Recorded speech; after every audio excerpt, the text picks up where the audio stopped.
Assalamualaikum warahmatullahi wabarakatuh. Bismillah, alhamdulillah, wassalatu wassalamu ala rasulillah Muhammad bin Abdullah wa alihi wa sahbihi wa mawala ma ba'd. Subhanaka la ilma lana illa ma 'allamtana innaka antal alimul hakim. Rabbi israh li sadri wa yassir li amri wahlul 'uqdatan min lisani yafqahu qawli washrah li sadri bi jahin nabi wal ashabi wal ali. Alhamdulillah, pada pertemuan malam hari ini kita akan buka kajian kitab Risalatul Mu'awanah karya daripada Al-Imam Al-Habib Abdullah bin Alwi Al-Haddad, seorang ulama yang hidup 3 abad yang lalu. Beliau disebut dengan Qutbil Irsyad, Al-Qutub Al-Irsyad, seorang pemimpin wali di zamannya yang banyak memberikan petunjuk kepada banyak manusia. Qutbil Irsyad wa ghusl ibad wal bilad, penolong daripada al-ibad wal bilad, banyak negara atau manusia ditolong, diselamatkan dari paham-paham di luar Ahlus Sunnah wal Jamaah. Beliau adalah ulama yang produktif. Banyak karangan-karangan beliau. Ketika ditanya kenapa harus mengkarang kitab, artinya mentasnif, menyusun, yang mana karangan itu bukan semata muncul dari pribadi beliau, tapi karangan itu terdorong daripada hadis Nabi Muhammad SAW. Nabi mengatakan, man an'asha lisanahu haqqan, siapa orangnya yang telah an'asha lisanah, membangkitkan apa lisannya, haqqan, kepada perkara hak, yu'mal bihi min ba'di, perkara hak itu akan dilakukan untuk orang-orang hidup setelahnya, ujriya alaihi ajruhu ila yaumil qiyamah, maka Allah akan mengalirkan kepadanya pahala sampai yaumil qiyamah. Artinya kalau lisan ini bisa berucap di saat waktu kita masih hidup, tapi kalau susunan daripada satu kitab yang semuanya tetap berdasar kepada Al-Quran dan hadis, maka bisa yantafi, merata kepada banyak negara. Walaupun yang mentasnif, yang menyusun telah meninggal, tapi kitabnya selalu diperdengarkan, maka itu adalah bentuk daripada dakwah beliau, ajakan beliau untuk kembali kepada perkara yang hak. Hadirin dirahmati Allah Subhanahu wa taala. Al-Imam Haddad ini adalah seseorang yang mengisi waktunya sejak kecil untuk mengkaji Al-Quran dan menghafalkannya, mempelajarinya, meneliti serta mempraktekkannya, sehingga di kemudian hari beliau menjadi rujukan ilmu di zamannya. Semua orang merujuk kepada beliau, bahkan menjadi pemimpin para ahli ilmu dan orang-orang yang dekat kepada Allah Subhanahu wa ta'ala. Beliau berkata, bismillahirrahmanirrahim, Rabbi yassir wa'in ya karim waftah bil haq wa anta fattahul alim.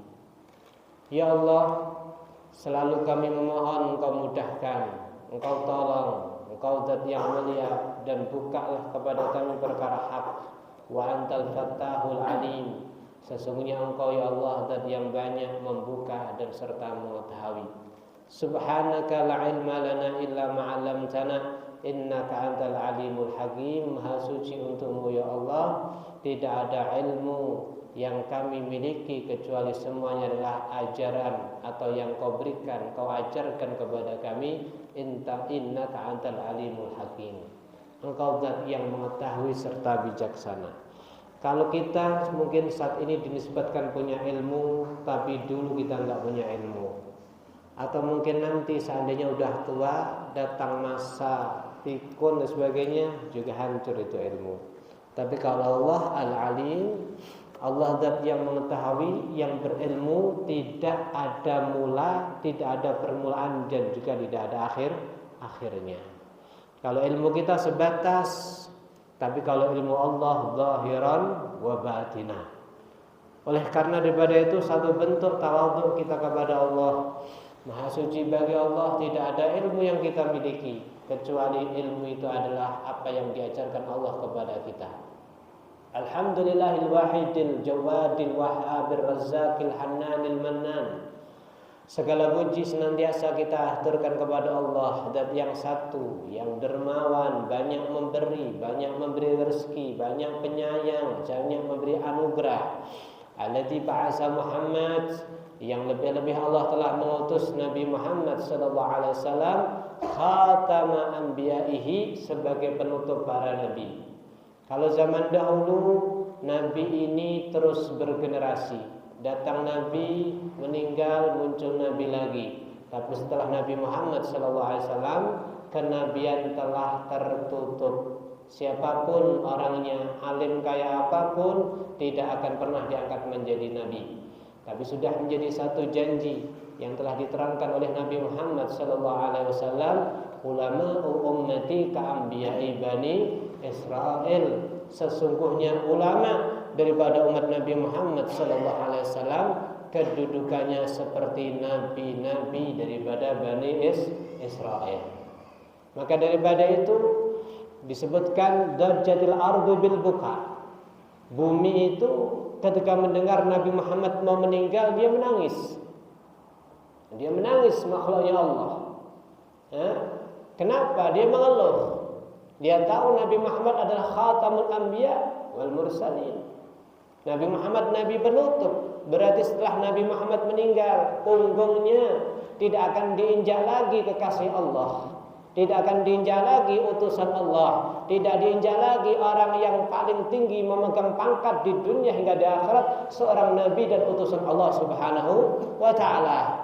Maka nangis daripada itu bumi ditenangkan dengan hadis Nabi Muhammad SAW, ulama ummati ka'anbiya'i bani Israel. Sampai suatu ketika ada satu perdebatan orang-orang Islam dengan orang Nasrani. Dia mengatakan Nasrani, ini orang Kristen, lebih utama daripada orang Islam. Kenapa? Karena Nabi kami mampu menghidupkan orang yang mati menjadi hidup, Nabi Isa alaihi salam. Kemudian berdebat, nggak bisa. Nabi kami Nabi Muhammad, nabi yang paling mulia.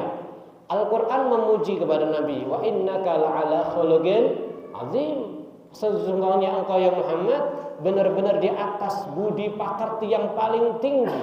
Kalau Allah yang maha zahir wal batin, Allah adalah maha yang zahir dan juga batin, yang tahu, yang luar dan juga dalam, yang tahu saat ini dan akan datang. Memuji Nabi Muhammad SAW sudah di atas daripada pujian. Sehingga nisbat nilai pujian kita nggak seberapa, karena Allah udah memuji. Allah aja memuji sama Nabi, wa innaka la'ala khuluqin azim. Sehingga disebutkan ara kullu madhin fin nabi muqassira fa in balagal musni alaihi wa aksara. Saya berpendapat setiap pujian kepada Nabi muqassir, ceroboh, tidak bisa maksimal. Kenapa? Idza asnallahu billadzi huwa anhu fama miqdar ma tamdahul wara. Kalau seandainya Allah yang zat tahu zahir wal batin aja ujah memuji sama Nabi, maka apa nilainya pujian daripada manusia kepada Nabi Muhammad SAW? Jadi Nabi ya yang sudah dipuji dalam Al-Quran, Nabi. Kemudian ketika orang Islam berdebat dengan Nasrani tadi, Orang Nasrani mengunggulkan nabinya Nabi Isa, orang Islam tidak mau kalah, harus unggul Nabi Muhammad SAW.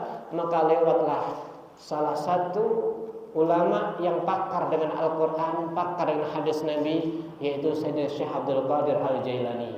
Dia mengatakan, hei kamu orang Nasrani, apa sebabnya kamu mengatakan Nabi Isa lebih utama dari Nabi Muhammad? Jawabnya, apa ada riwayat Nabi kamu hidupkan orang mati? Apa ada riwayat? Maka kalau hanya menghidupkan orang mati, gak nunggu Nabi. Saya bukan Nabi. Saya bukan Nabi. Dan saya tidak akan pernah diangkat jadi Nabi. Karena sudah ditutup oleh Nabi Muhammad SAW. Kalau hanya menghidupkan kepada orang mati, ayo kita berangkat kemana? Ke kuburan. Maka dikatakan, kau pilih yang mana ini? Ini yang waktu hidupnya ahli syair. Saya tanya, Nabi Isa dalam riwayat yang kamu dengar daripada kitab Injil, ketika menghidupkan orang mati pakai kalimat apa? Kum biidnillah. Saya pinjam kalimat Nabi Isa. Maka dikatakan sama Syekh Abdul Qadir Al-Jailani, kum biidnillah. Hei yang meninggal, kum, berdiri kamu atau hidup kamu biidznillah, dengan izin Allah Subhanahu wa taala. Maka terbuka itu kubur dan hidup lagi. Ini saya bukan nabi. Wakaf bagaimana dengan nabi kami Muhammad sallallahu alaihi wasallam. Alhasil beliau adalah khatamul anbiya wal mursalin. Ini satu akidah yang tidak bisa dibantah. Kalau ada orang ngaku jadi nabi, jelas palsu. Makanya enggak ada Ahmadiyah. Paham di sini ya? Enggak ada ajaran Islam Ahmadiyah. Ini udah enggak bisa dibantah. Anda cari di Al-Qur'an. Ya, maka Muhammadun aba ahadin min rijalakum. Tidak ada Nabi Muhammad ayah salah satu kalian, ya. Walakinnahu Rasulullah wa khatamul anbiya. Nabi Muhammad adalah utusan Allah dan penutup daripada para nabi. Insyaallah. Baik. Alhamdulillah. Segala puji untuk Allah yang telah mengutus Nabi Muhammad sallallahu alaihi wasallam sebagai penutup nabi dengan membawa risalahnya kepada seluruh manusia dan jin. Kita ada dalam Al-Qur'an surat Jin. Di situ disebutkan satu gerombol daripada jin telah masuk Islam. Makanya disebutkan ma khalaqtul jinna wal insa illa liya'budun. Dua jenis makhluk ini dapat perintah untuk beribadah kepada Allah Subhanahu wa taala. Anzal ahli Quran fi hudan linnas wa bayyinatun minal huda wal furqan. Allah berikan kepada Nabi Muhammad Al-Quran, yang di dalam Al-Quran ada hidayah untuk manusia. Wa bayyinatun minal huda, di dalam Al-Quran dijelaskan tentang jalan-jalan hidayah, wal furqan, dan pemisah antara hak wal batil.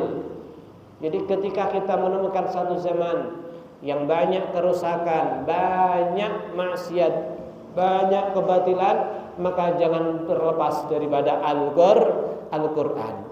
Al-Quran kalamnya dengan ijmal. Ketika kita temukan Al-Quran bentuk firman-Nya dengan global, maka penjelasnya adalah hadis Nabi Muhammad sallallahu alaihi wasallam. Tidak ada ceritanya hadis Nabi bertentangan dengan Al-Quran. Karena tugas hadis adalah menjelaskan daripada isi Al-Quran. Al-Quran adalah sumber dari segala ilmu. Kalau ilmu yang lain adalah sungai-sungai yang tersebar di perkampungan, maka ibunya sungai kembali kepada lautan. Lautannya adalah Al-Quran. Oleh karena daripada hal itu, ketika Sayyidatuna Aisyah ditanya tentang akhlak Nabi Muhammad SAW, dalam riwayat Bukhari, Sayyidatuna Aisyah mengatakan, kana khuluquhul Quran. Sesungguhnya akhlak Nabi Muhammad SAW adalah terjemahan dari seluruh Al-Quran. Sehingga daripada sini mereka para ulama dijadikan Al-Quran seperti bayang-bayang daripada manusia. Kita tidak berdiri pada satu tempat kecuali bersama dengan bayangan kita. Demikian mereka para ulama tidak bersikap, tidak berbuat, tidak memutuskan satu hal kecuali selalu terdasari dengan Al-Quran. Mereka terdasar dari Al-Quran. Hidup mereka enggak lepas daripada Al-Quran. Hidup mereka adalah terjemahan daripada Al-Quran. Sehingga bagaimana Allah Subhanahu wa taala memerintahkan kepada kita, ulaikal ladzina hadahumullah mereka adalah orang-orang hadahumullah yang Allah telah memberikan hidayah kepada mereka, fa bihudahumu iqtadi. Di saat orang itu dapat hidayah daripada Allah dengan Al-Qur'an, ketika dia berjalan, jalannya selaras senada dengan Al-Qur'an, maka ikuti di saat dia mendapatkan hidayah dari Allah Subhanahu wa taala. Bukan mengikuti orangnya, tapi mengikuti di saat orang itu berjalan sesuai Al-Qur'an, berjalan sesuai hidayah yang dia dapat daripada Al-Qur'an. Hadirin dirahmati Allah Subhanahu wa taala. Alhamdulillah, Al-Qur'an adalah salah satu kitab yang dimudahkan untuk dihafal. Dimudahkan untuk dihafal. Walaqad yasarna lidzikr. Telah kami mudahkan Al-Qur'an mudah untuk diingat. Dan telah kami jaga keabsahan daripada Al-Qur'an. Udah sebagai bentuk janji Allah. Kalau ada orang mengatakan sesungguhnya Al-Qur'an yang ada ini, mushaf ini sudah ditahrif, sudah banyak perubahan, ada ayat yang dibuang dan sebagainya, maka sungguh ucapan adalah ucapan yang dusta. Kenapa? Al-Qur'an udah menyatakan nahnu nazzalna adzikra wa inna lahu lahafidun. Sesungguhnya kami Allah yang telah menurunkan adzikra, satu peringatan yang dimaksud Al-Qur'an, wa inna lahu lahafidun, dan kami Allah lah yang akan menjaga keabsahan daripada Al-Qur'an dari tangan-tangan orang yang merubah daripada Al-Qur'an. Ikhwan yang dirahmati oleh Allah Subhanahu wa taala, Al-Qur'an adalah salah satu mukjizat Nabi yang masih ada sampai saat ini. Adalah salah satu mukjizat Nabi yang masih ada sampai saat ini dan tidak akan dicabut sebelum dekat dengan kiamat. Akan disebutkan dalam satu hadis, kalau sudah Makkah nanti 7 tahun nggak ada orang yang tawaf, nggak ada orang yang haji, maka Ka'bah dicabut. Dia temukan tiba-tiba Ka'bah nggak ada. Kemudian setelah itu ditemukan Al-Qur'an tiba-tiba dalam buku-buku nggak ada tulisannya. Bukan bukunya terbakar, bukunya ada, tapi isinya nggak ada. Dan mereka di dada, di hati yang menghafal Quran tiba-tiba hilang semuanya. Iya, kalau bahasa HP kena format. Iya, pernah HP Anda kena format? Nyimpen data macam-macam buat main anaknya di format ya, habis semuanya. Memori yang macam-macam habis semuanya. Hakada. Kalau udah dihapus Al-Quran daripada hati para penghafalnya, kemudian kemana orang kembali memecahkan daripada masalah? Mereka kembali kepada syair-syair. Mereka kembali kepada lagu-lagu jahiliyah. Sehingga sudah kemaksiatan di mana-mana. Muncullah Dajjal, muncullah Nabi Isa, kemudian baru dekat dengan kiamat. Kalau udah seperti itu zamannya, maka ibarat orang sudah meteng yang sangat tua sekali, entar lagi jebrot. Ya, waliyadzubillah min dalik. Maka daripada itu, ayo senantiasa ilmu ini, Al-Quran, terjemahannya, pemahamannya, pemikiran yang dimunculkan daripadanya, hendaknya segera kita sebar ke anak-anak kita, ke dada daripada mereka, supaya tidak segera diambil oleh Allah Subhanahu wa ta'ala sebagai bentuk perintah Allah, Rabbi zidni ilma. Ya Allah, selalu tambahkan kepada kami ilmu untuk memahami daripada Al-Quran. Kemudian dikatakan Al-Quran sebagai hidayah. Maka daripada itu kalau kita jumpai mereka para sahabat, mereka para tabi'in, para ulama, mereka adalah orang-orang yang gemar membaca Al-Quran. Dikatakan Al-Imam Abu Hanifah, ya, menghatamkan Quran udah kalau Ramadan pagi 2 kali, siang malam 2 kali. Al-Imam Syafi'i muridnya pagi 1 kali, malam 1 kali. Al-Imam Malik ketika ditanya keluarganya bagaimana apa aktivitas Imam Malik waktu ada di rumah, maka putrinya menjawab al-mushaf, ya, wal qiraah. Kalau dia enggak baca kajian ilmu, dia membaca Al-Quran. Hakata mereka enggak lepas daripada Al-Quran. Mereka menghafal sejak kecil, mereka mempraktekkan. Bahkan disebutkan oleh beberapa sahabat, kami telah menemukan satu kaum yang di malam hari yatadabbaruna bil Quran, mereka menghayati isi perintah, isi larangan, isi daripada motivasi, al-irsyad, petunjuk daripada Al-Quran. Kemudian di siang hari mereka memperagakan daripada seluruh isinya. Masya Allah, sehingga berkah hidup mereka, ya, manfaat hidup mereka. Al-Imam Anas bin Malik, seorang sahabat yang mendapatkan doa Nabi Muhammad SAW, Allahumma atil umrah, ya Allah, panjangkan umur Anas bin Malik, wa aksir malah wa waladah, dan banyakkan anaknya dan hartanya. Yang terakhir, waghfir dzanbah, dan ampuni dosanya. Wa fi riwayah wa adkhilhu al jannah, dan masukkan kepada surga. Kita tahu mereka para sahabat, mereka kalau udah sholat mentakrir, mengurangi Al-Quran, membaca Al-Quran. Al-Imam Anas bin Malik karena lidulil qiyam, karena begitu panjang di dalam sholatnya mengulangi makna Al-Quran, sampai tak terasa kakinya meneteskan darah. Tapi Allah berkahi kepada Anas bin Malik karena doa Nabi Muhammad, karena menjadi pembantu Nabi Muhammad. Iya, apa kata Nabi? Panjangkan umurnya, banyakkan harta dan anaknya.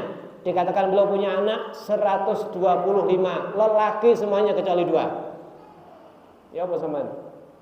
Anak 10 lanang, halut terus bedino. Ledo sirai. 1 selawi, Pak. Dan kalau mereka khataman Quran, cukup anaknya dipanggil semuanya. Ya, cukup dipanggil semuanya. Dan subhanallah, Allah berikan kepada Sayyidina Anas bin Malik 1 kebun kurma yang harusnya 1 tahun berbuah sekali, bisa buah 2 kali. Bahkan daripada kebun kurma Sayyidina Anas bin Malik memunculkan bau minyak harum yang sangat wangi seperti minyak misik. Satu ketika pembantunya mengatakan, lapor kepada Imam Anas, ya Imam, ini tanah kita butuh pengairan, gak ada air, gak ada hujan. Tunggu sebentar. Beliau wudu, sholat 2 rakaat, kemudian minta hujan, langsung turun hujan. Setelah hujan lebat, beliau katakan kepada pembantunya, coba kamu cek hujan ini sampai mana. Setelah dicek, hujan cuman mengena kebun daripada Sayyidina Anas bin Malik. Masya Allah. Orang yang gak pernah lepas daripada Al-Quran, orang yang selalu sholat dengan Al-Quran, orang yang ketika khatam Quran memanfaatkan anaknya untuk dikumpulkan untuk khataman Al-Quran. Hakikatnya mereka para sahabat, orang-orang yang dididik oleh Nabi Muhammad SAW. Dan alhamdulillah, Al-Quran salah satu mukjizat Nabi yang bisa kita temukan sampai saat ini. Maka daripada itu, kalau mungkin Nabi punya mukjizat, mungkin rembulan pernah terbelah, mungkin batu pernah berucap kepada Nabi, mungkin pohon pernah menyebutkan diri kemudian datang ke Nabi dan mengucapkan salam. Semuanya di telan zaman nggak kelihatan. Tapi kalau Al-Quran sampai saat ini, fihi hudan linnas wa bayyinatun minal huda, di situ di mana kita manusia bisa mendapatkan hidayah dari Allah Subhanahu wa taala melalui daripada Al-Quran. Wa syara' lahu wa li ummatihi ma wasa bi Nuhan wa Ibrahim wa Musa wa Isa, di mana Nabi Muhammad sallallahu alaihi wasallam diberikan syariat oleh Allah dan juga umatnya seperti apa yang Allah syariatkan kepada Nabi Nuh, Nabi Ibrahim, Nabi Musa, Nabi Isa. Wa faddala dinahu ala sairil adyan, Islam dijadikan agama yang paling tinggi mengalahkan daripada seluruh agama. Al-Islamu ya'lu wa la yu'la alaih. Islam itu tinggi, enggak ada yang lebih tinggi daripada Islam. Wa man yabtaghi ghairal islami dina falyaqbal min. Siapa orangnya mencari Islam, mencari selain Islam sebagai agama, tidak akan diterima oleh Allah Subhanahu wa taala. Masya Allah. Dan alhamdulillah, Islam itu adalah agama kita semua insyaallah. Kemudian wa ja'ala akrama khalqih alaih wa ja'al ummatu khaira ummah ukhrijat linnas. Dan di mana Allah telah jadikan Nabi Muhammad adalah Nabi yang paling mulia, Nabi yang disebutkan di dalam Al-Quran. Bagaimana orang Yahudi pernah menyebut nama Nabi untuk kemenangan peperangan mereka, untuk kemenangan daripada peperangan mereka. Walamma ja'ahum kitabun min indillah, ketika datang kepada mereka kitabun min indillah, ya, ketika datang kepada mereka kitabun min indillah, satu kitab daripada sisi Allah, yang kitab itu ternyata membenarkan terhadap kitab-kitab mereka, yakni orang Yahudi. Wa kanu min qablu yastaftihun, di mana mereka orang-orang Yahudi sebelum kitab itu datang, yang dimaksud apa?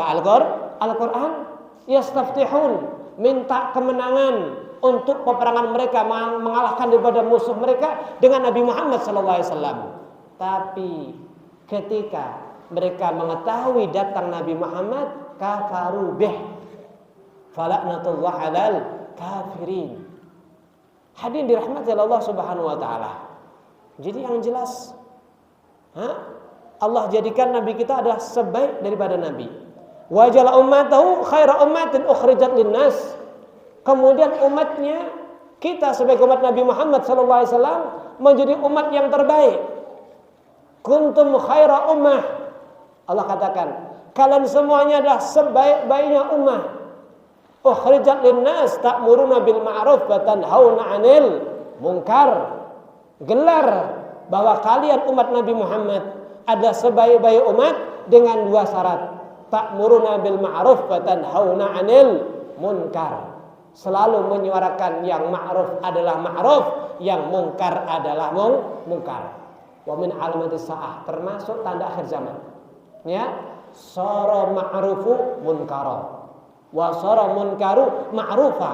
Yang ma'ruf dianggap munkar, yang munkar dianggap ma'ruf. Coba lihat, kita bisa lihat di saat ini, yang menegaskan daripada satu maksiat, yang mengatakan daripada kekeliruan secara umum daripada masyarakat, mengarahkan kembali kepada Al-Quran dan hadis Nabi, menunjukkan kepada agama, mengarahkan daripada kepada apa yang diridhoi oleh Nabi Muhammad SAW, justru yang mengarahkan dianggap mungkar, dimusuhi, dibenci. Tapi kemungkaran yang telah mereka lakukan dengan di halayak ramai, dipertontonkan dengan joget yang membuka aurat, terjadi takhlid kumpul laki sama perempuan, justru tidak boleh ditentang. Yang menentang dianggap orang yang berbuat mungkar, yang bermungkar dianggap itu baik. Waliyadzubillah min dzalik. Maka daripada itu kita punya tugas untuk menyampaikan. Kita ini menyampaikan tidak harus diterima. Seperti orang berperang, berjihad, targetnya tidak harus menang. Tapi bagaimana Anda bisa patuh kepada perintah Allah Subhanahu wa ta'ala? Tugas kita menyampaikan. Setelah diterima atau tidak bukan urusan daripada kita. Yang jelas kuntum khair ummah, kalian itu sebaik-baik umat jika kalian mau menyampaikan yang ma'ruf adalah ma'ruf, yang mungkar adalah mungkar. Bukankah Nabi Muhammad SAW telah berpesan kepada kita, balighu anni walau ayah. Balighu, sampaikan, anni, apa yang kalian dengar daripada aku Nabi Muhammad, walau ayat, walau cuma satu ayat. Ini perintah Nabi Muhammad SAW. Berarti berdakwah, mengajak orang kembali kepada Allah, bukan tugas ulama saja, tapi tugas semuanya yang merasa dan mengaku sebagai umat yang termulia, umat Nabi Muhammad SAW. Karena nisbat mulia itu tidak akan Anda raih kecuali Anda juga melakukan apa yang pernah dilakukan oleh Nabi Muhammad SAW. Kecuali Anda mengikuti apa yang telah dicontohkan oleh Nabi Muhammad SAW. Nabi daidanuhu dakwah, perangai, watak, karakter, seluruh waktu, umur, waktu Nabi diajak untuk mengajak orang kembali kepada Allah Subhanahu wa ta'ala. Sehingga umat yang terbaik ini diperinci sama Allah, ditafsir lagi, ya, dibagi lagi. Khiyaru ummati, kata Nabi. Umat ini adalah umat yang terbaik. Tapi yang paling baik daripada umat baik itu siapa? Khiyaru ummati, pilihan terbaik daripada yang terbaik daripada umatku siapa? Dikatakan orang yang mengajak kembali kepada Allah dan mengajak manusia supaya cinta kepada Allah Subhanahu wa ta'ala. Hadirin dirahmati Allah Subhanahu wa ta'ala, maka daripada itu kita harus hidupkan pondok, madrasah, majelis taklim, mau sholat masjid dan sebagainya, sebagai bentuk kita membuat orang supaya kembali kepada Allah Subhanahu wa taala dan mau beribadah kepada Allah Subhanahu wa taala. Kemudian dikatakan waj'al ummatahu khaira ummah ukhrijal linnas yu'minuna billahi wal yaumil akhir wa ya'muruna bil ma'ruf wa yanhauna 'anil munkar wa yata'awuna 'alal birri wat taqwa wa la yata'awuna 'alal ismi wal 'udwan. Nah, di sini perlu diketahui dan disadari bahwa umat Nabi Muhammad sallallahu alaihi wasallam hendaknya ada ta'awun. Apa itu ta'awun? Bantu membantu. Karena enggak mungkin tugas yang mulia menyampaikan ajaran Nabi Muhammad sallallahu alaihi wasallam kecuali dengan kebersamaan. Ya, kita ta'awun. Kita satukan kekuatan kita dengan bidangnya masing-masing, dengan kemampuannya masing-masing. Yang dengan harta dengan harta, yang dengan ilmu dengan ilmu, yang dengan tenaga dengan tenaga. Kita satukan untuk menjadi satu, untuk terbentuk satu target supaya ilmu dan syariat Nabi terus terdengarkan oleh telinga-telinga daripada umat Nabi Muhammad SAW. Karena memang fadzakir fa inna dzikra tanfa'ul mu'minin. Tugas kita itu mengingatkan. Peringatan itu ada manfaat besar lil mu'minin, bagi orang mukmin.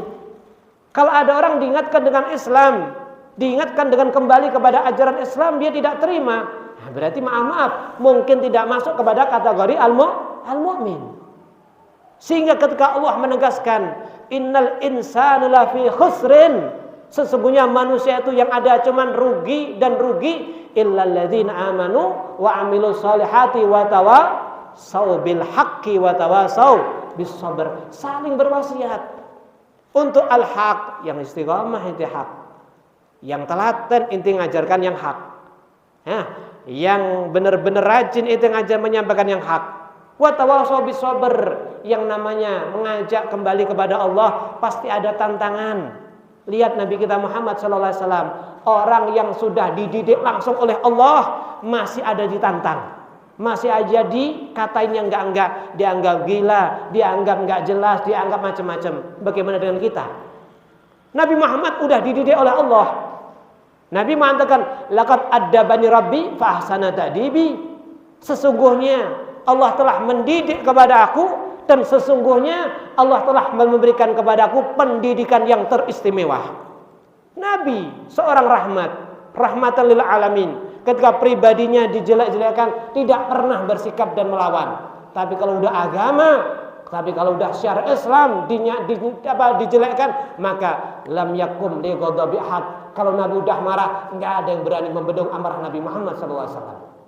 Jangankan manusia, sahabat, orang kafir yang saat itu menentang sama Nabi, yang satu benci kepada Nabi, ketika Nabi angkat tangan mendoakan kepada mereka, mereka langsung ketakutan, pucat muka mereka, pucat sekali muka mereka, sampai dikatakan, ya Abu Lahab, putranya yang setelah menjelek-jelekkan sama Nabi, maka Nabi mengatakan, Allahumma arsil alai al-kalbu min kalabik. Ya Allah, kirimkan kepada mereka, ini putra Abu Lahab, apa? Anjing, atau yang dimaksud adalah macan daripada macanmu. Maka ketika Nabi Muhammad mendoa kepada bahaya kepada putranya, yang saat itu putra Abu Lahab mau mengadakan satu perjalanan jauh, maka dia mengatakan, wahai kalian pembantu saya, semuanya saya minta supaya anak saya dijaga. Maka setelah saat itu semuanya takut. Ternyata benar di tengah jalan putra Abu Lahab ditaruh di tempat yang khusus. Bahkan mereka semuanya kumpulkan barang, mereka mengelilingi semuanya, dan putra beliau ada di tengah, ada di atas. Di suatu malam datang macan, yang seperti macan ini sudah dapat isyarat, sudah dapat kode yang siapa yang diterka dan siapa yang dimakan. Ternyata setelah melewati banyak orang, yang diterka dan dikikit adalah putra daripada Abu Lahab, karena perintah dan dakwah Nabi Muhammad SAW. Jadi Nabi kalau udah agama dilecehkan, beliau nggak ada yang berani. Hadirin dirahmati Allah Subhanahu wa taala. Kalau Anda Umayyah, siapa Umayyah? Majikan daripada Bilal ibn Rabah. Ketika mau perang Badar, sebenarnya nggak berani berangkat. Gak berani berangkat. Kenapa gak berani berangkat? Karena datang kepadanya saudara akrabnya dari Madinah, yang di sana dia ketemu Nabi Muhammad SAW, yang Nabi mengatakan saya akan perangi di antaranya Umayyah. Maka kalimat itu disampaikan sahabat Umayyah kepada Umayyah. Maka langsung dia pulang mengatakan kepada istrinya, sungguh saya dengar satu ucapan Muhammad tentang saya. Maka kata istrinya, demi Allah, apa yang diucapkan Muhammad pasti terjadi. Maka dzaba Muhammad qad. Muhammad enggak pernah dusta sama sekali. Bahkan orang Yahudi yang selalu benci sama Nabi Muhammad SAW, melihat wajahnya saja langsung mengatakan, wallahi innahu laisa biwajhin kadzab. Demi Allah, wajah yang seperti ini bukan wajah pendusta sama sekali. Sehingga dikatakan Umayyah sampai terkencing-kencing, ketakutan, maka berazam kuat gak akan berangkat. Tapi karena motivasi musuh Islam, Fir'aunnya umat Muhammad, yakni Abu Jahal, ya, maka Umayyah berangkat dan ternyata menuju kepada kematiannya. Ikhwan yang dirahmati oleh Allah Subhanahu wa taala. Dah yang jelas. Ya, yang jelas kita dalam berdakwah perlu ta'awun, saling bantu membantu. Perlu kebersamaan. Nabi mengatakan la tahasadu wala tabaghadu wala tadabaru. Jangan kamu saling hasud, jangan kamu saling ungkur-ungkuran. Ya, jangan kamu saling benci. Wa kunu ibadallahi ikhwan. Hendaknya kamu jadi hamba Allah yang selalu bersaudara. Sehingga ketika ada Islam banyak tapi enggak punya kekuatan, banyak tapi selalu bercerai-berai, karena mereka tidak lagi mengamalkan perintah Al-Quran dan hadis Nabi Muhammad SAW. Tidak ada Islam mengajarkan berpisah. Tidak ada Islam mengajarkan untuk berpisah. Walaupun seandainya maaf, beda ada beberapa hal, perbedaan itu tidak harus menjadikan kita harus berpisah. Kita tahu kita punya jari jemari ada berapa? Ada 5. Nggak ada yang sama. Ada yang budak, ada yang kecil. Ya enggak? Tapi ketika kita pegang mic, kalau semuanya megang, semuanya kuat. Kalau megang cuma 2 ya apa? Hah? Atau 3 ya apa?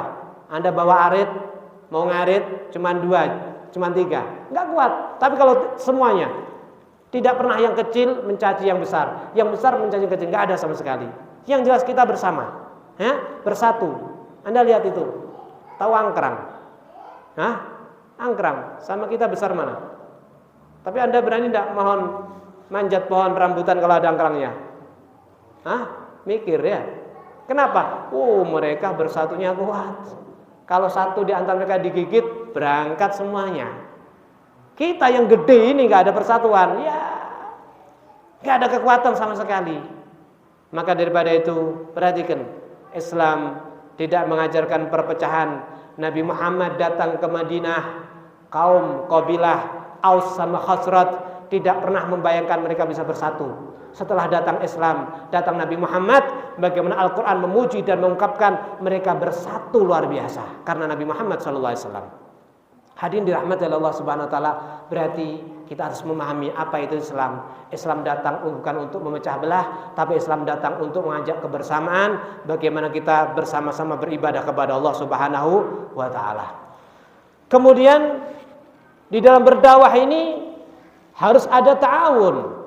Harus ada saling bantu-membantu. Wa yuqimus shalah wa yutuz zakah. Kita tahu dasar Islam, yakni salat, wa yutuz zakah, kemudian zakat, wa yatawassauna bil haqq was sabr, wa yujahiduna fi sabilillah, wa la yakhafuna fillah laumata laim. Kalau udah kita membela agama Allah, ada orang mencela dan sebagainya, sudah itu menjadi sunnatullah. Walan tajida li sunnatillahi tabdila. Kalian tidak akan menemukan sebagai sunatullah, sebagai pengganti. Artinya kalau Anda sedang membawa ajaran Nabi Muhammad, Anda menyampaikan syariat Nabi Muhammad, Anda menyampaikan ilmu Nabi Muhammad, pasti akan ada yang menentang kepada Anda. Itu sudah menjadi sunatullah. Anda tidak bisa mengganti daripada sunatullah tersebut. Disebutkan dalam satu kitab, ada seseorang ulama besar mendatangi saudaranya di negara yang beda. Maka sebelum nyampe di rumah saudara tersebut, dia tanya kepada tetangganya, ya fulan, gimana itu ulama itu? Oh, innahu khairun nas. Oh, ini manusia istimewa. Akhirnya ketika tetangganya memuji, akhirnya dia masuk kepada saudaranya. Dia katakan, maaf, yang saya temukan dalam beberapa kitab, ketika Anda menyampaikan kalimatullah, kalimahnya Allah, Anda memang li'ilali kalimatillah, meninggikan kalimat Allah, Anda pasti ditentang oleh tetangga Anda. Tapi kenapa kami temukan tetangga Anda begitu baik kepada Anda? Apa yang Anda sampaikan? Maka ketika dia ditegur seperti itu, benar kamu, saya yang salah. Kita lihat Nabi Muhammad SAW, tetangganya siapa? Paman beliau Abu Lahab. Rumah beliau terus diserang dengan kotoran, dengan duri dan sebagainya. Iya, sehingga ketika Anda menyampaikan kalimat Allah, kemudian Anda ditentang, tahukah Anda saat itu adalah kayu gahru. Penentangan itu adalah bara api. Ketika kayu gahru tidak ditaruh di atas bara api, maka bau harumnya tidak akan tercium. Semakin Anda ditentang, berarti bau harum Anda akan semakin ditemukan oleh banyak masyarakat. Mereka akan semakin sadar bahwa Anda adalah kayu gahru yang harum, yang bermanfaat, yang mahal nilainya, yang harganya tidak seperti kayu bakar yang lainnya. Anda istimewa, Anda dicari banyak orang, Anda dibutuhkan banyak orang. Keadaan Anda membawa perdamaian, membuat banyak orang senang. Dan bau harum Anda sebelum ada yang menentang tidak akan tercium. Berarti kalau berdakwah ditentang, alhamdulillah. Ya mana? Alhamdulillah. Kayu gahru Anda sedang apa? Dibakar. Jangan marah kalau dibakar. Ya, jangan marah. Al-Imam Ahmad bin Hanbal hafal 1 juta hadis, ya, masih ditentang, bahkan dijebloskan kepada penjara 18 bulan. Al-Imam Syafi'i demikian, Nasirus Sunnah, penolong daripada hadis Nabi Muhammad SAW, dijebloskan kepada penjara.